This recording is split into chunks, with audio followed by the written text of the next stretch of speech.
Halo, Halo, where you going with that gun in your hand? I said, Halo. It is low, right? Okay.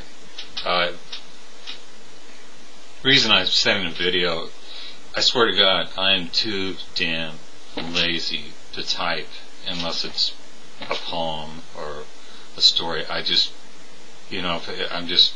it's just, why not just say it into the video camera and send it? Anyway, can't tell a Bukowski story without beer, so this is pretty short. What happened? Okay, this happened around 92 or something like that. I was living in Riverside, California, and I was doing a comic strip then called Pall Mall. Do I have one here? This strip. Let's see.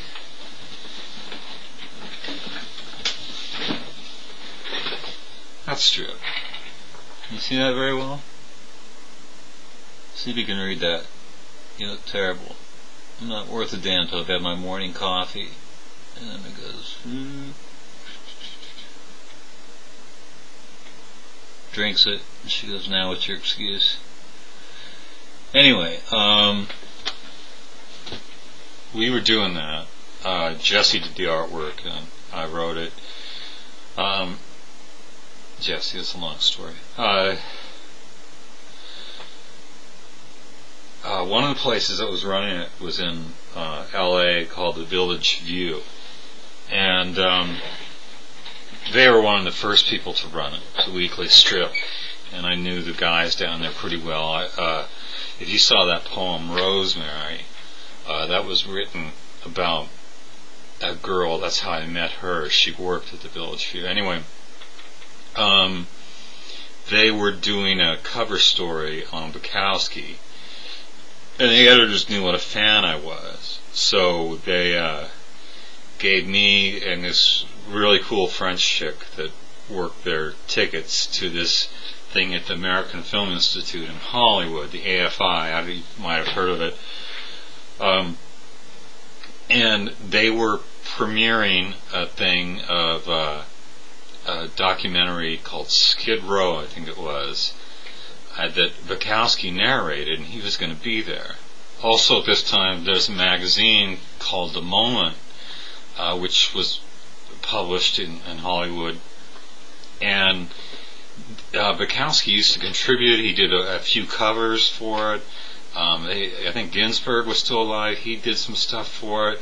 They'd have some really big people. Then they'd have like actors like Sean Penn and stuff do the most god-awful poetry you've ever seen.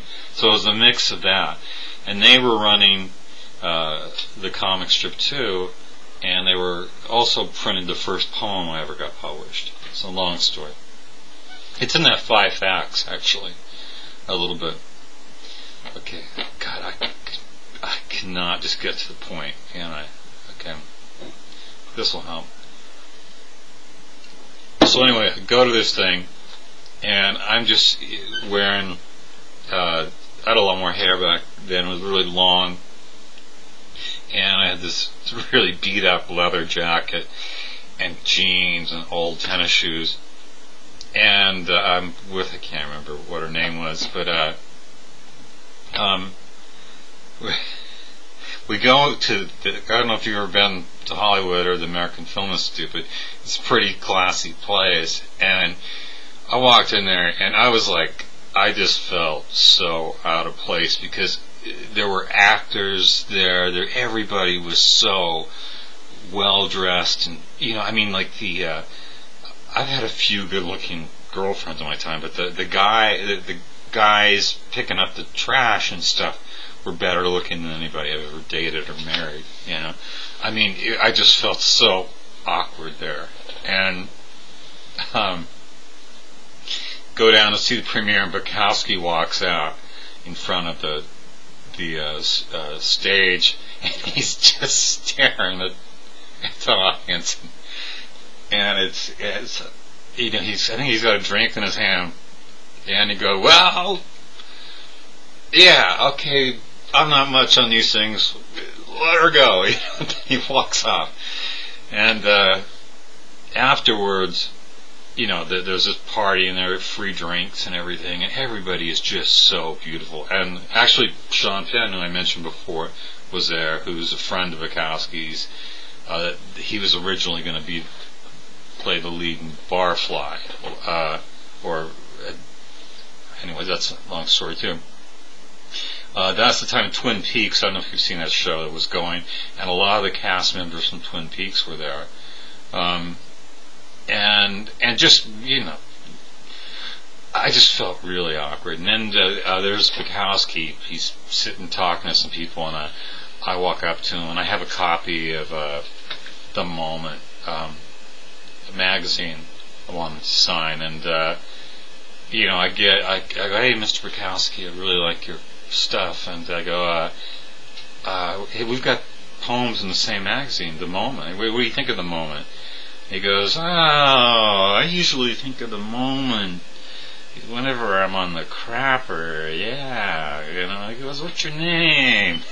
I'm like, David, and he's writing, Dear David, and then he goes, ah, shit, and he writes, ah, shit, in big letters. He goes, where's my fucking wife? And Linda Bukowski comes. Now, I'm kind of, I'd seen some documentary stuff, some film footage, and I knew there was a Linda King, and that's what I thought he meant at first. And I go, Linda King! And she walks up, and it's Linda Lee, the one he married. And Linda King was the one before her. And so this Linda looks like she's going to throw a drink in my face, And then I go, oh man, I am so sorry. I'm just nervous meeting him. And I wound up talking to Linda Lee Bukowski longer than Charles.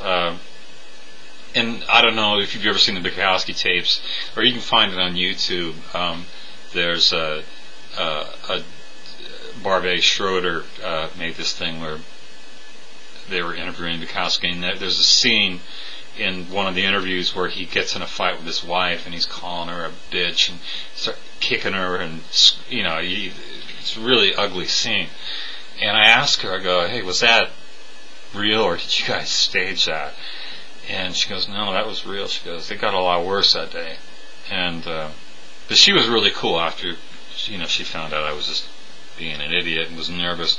I talked to her for a long time about poetry and stuff, and I could have stayed there, but one thing that got to me was before I met Bukowski, I was talking to some, I don't know what she was some Hollywood type, and she was going, oh, Bukowski, she's got all these warts and pock marks on his face, he's so ugly, And then I see her like 5 minutes later, and she's talking to Bukowski, and she's just sucking up to him, just going, oh, I just love your work, and all that. And I'm going, God, this is just every Hollywood cliche about being phony you can think of at this place.